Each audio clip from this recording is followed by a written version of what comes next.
Aksoyun oldu.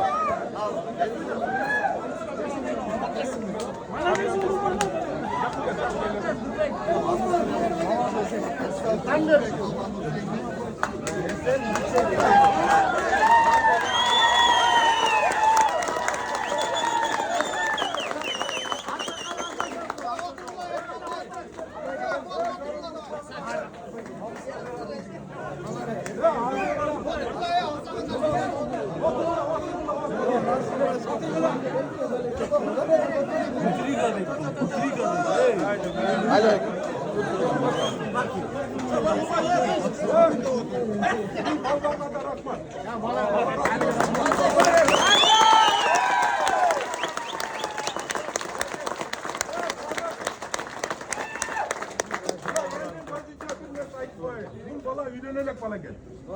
Yürünerek gel. Bu da kalasa o çekecek. Buna yürülerse şu eldin güvesinin astındaydı. Şu bala ökülete olsun.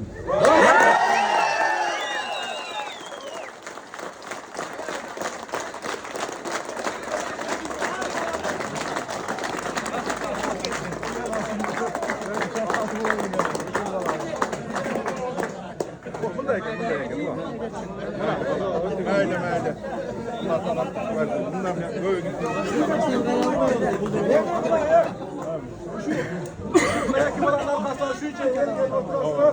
şu ballarga bir dua kılayla. Ömrün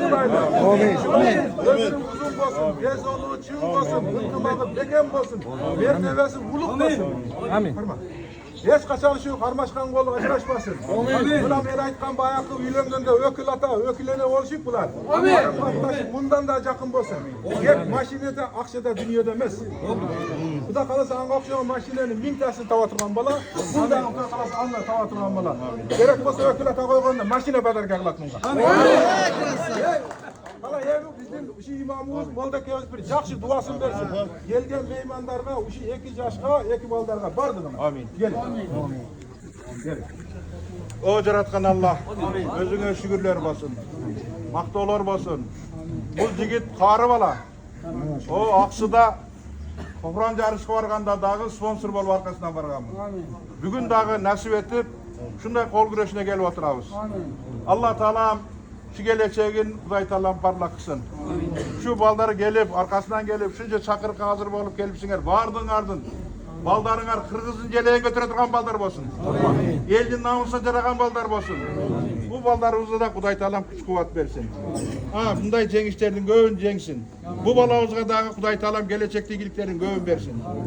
Şunday tınçılık zamanda, tınçılık doğruda yaşap atağız. Bunga çeksiz şükürlerdi aytıp, vardığımız gelgen yerlerimizge. Gençke sak salamat yetişti Kuday Taala nasip etsin. Amin. Bu jaylarda köp toylar bolup, жақсы günler bolsun. Amin. Allahu akbar.